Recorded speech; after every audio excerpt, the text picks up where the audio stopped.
नमस्ते भाइ बहिनीहरू, तपाईहरु सन्चै हुनुहुन्छ? सन्चै हुनुहुन्छ होला पक्कै पनि।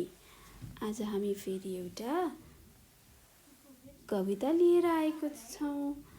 कविता एउटा कमिला। तपाईहरुलाई कमिला थाहा छ होला नि है? कसले देख्नु भएको छ कमिला?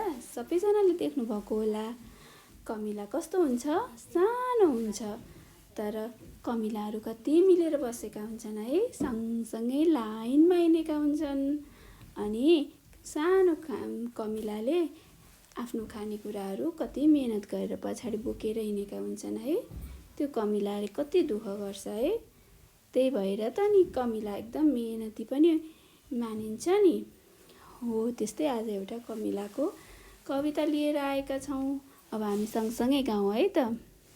एउटा कमिला बाटोमा रोटीको टुक्रा माटोमा तान्दा तान्दा आएन, त्यही पनि हरेस खाएन।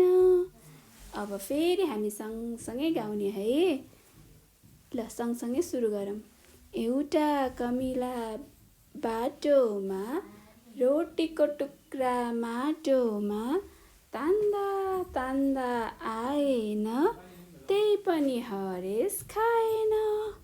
वाउ, कति राम्रोसँग गाउनु भयो है सबैजनाले। गुड जब। यसै गरी गाउनु पर्छ है। अब हामी फेरि अर्को उल्लुको कविता लिएर आएका छौं। तपाईहरुले उल्लु देख्नु भएको छ, सुन्नु भएको छ? कतिजनाले सुन्नु भएको छ होला, कतिजनाले देख्नु भएको छ होला, कतिजनाले देख्नु भएको छैन होला। उल्लु चाहिँ एउटा यस्तो चरा हो जसले चाहिँ राति मात्रै आँखा देख्छ। हामीहरू राति आँखा देख्छौं त? देख्दैनौं नि। तर उल्लुले राति आँखा देख्छ अनि एक्लै बस्छ। हो, हामी त्यही उल्लुको कविता भन्न गइरहेका छौं अब हामी सँगसँगै गाउने है त। Ready 1 2 3 go start. बिचरा त्यो उल्लु आँखा देख्दैन, बिचरा त्यो उल्लु आँखा देख्दैन। वनमा बस्छ एक्लै रुन्छ कसैले सुन्दैन, वनमा बस्छ एक्लै रुन्छ कसैले सुन्दैन। आकाशमा कालो बादल पानी परेछ, आकाशमा कालो बादल पानी परेछ। बिचरा त्यो उल्लु एक्लै परेछ, बिचरा त्यो उल्लु एक्लै परेछ। आऊ आऊ साथी सबै मिली उल्लुलाई डाकौं, आऊ आऊ साथी सबै मिली उल्लुलाई डाकौं। घरमा ल्याई खाना खुवाई उल्लुलाई खुसी बनाऊ, घरमा ल्याई खाना खुवाई उल्लुलाई खुसी बनाऊ। हा हा हा हा हा हा। सबैजना हाँस्नुस् त। हा हा हा हा हा। अब फेरि गाउने है यही गीत।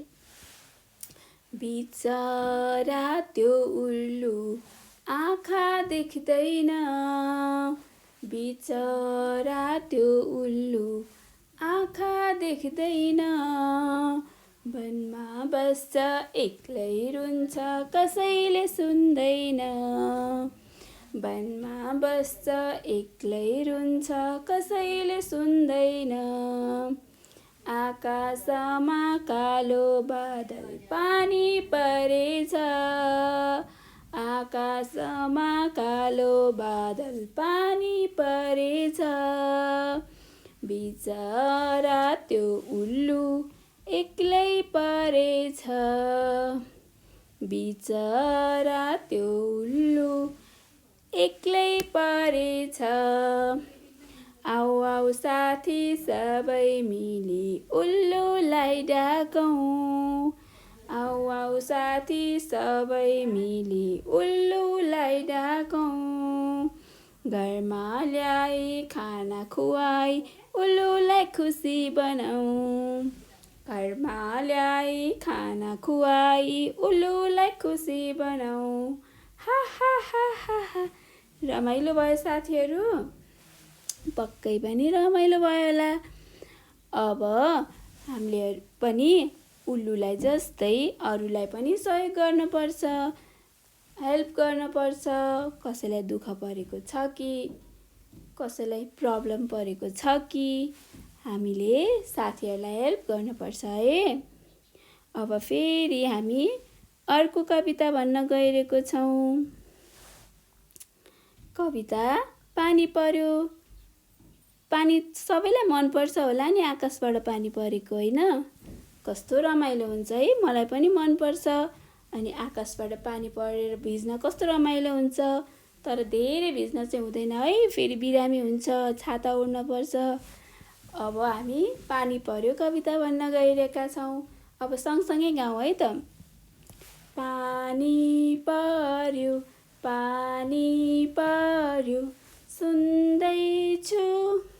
सुन्दैछु पानी पर्यो तप तप पानी पर्यो तप तप भिजेको छु फेरि एकचोटि गाउँ पानी पर्यो सुन्दैछु पानी पर्यो तप तप पानी पर्यो तप तप भिजेको छु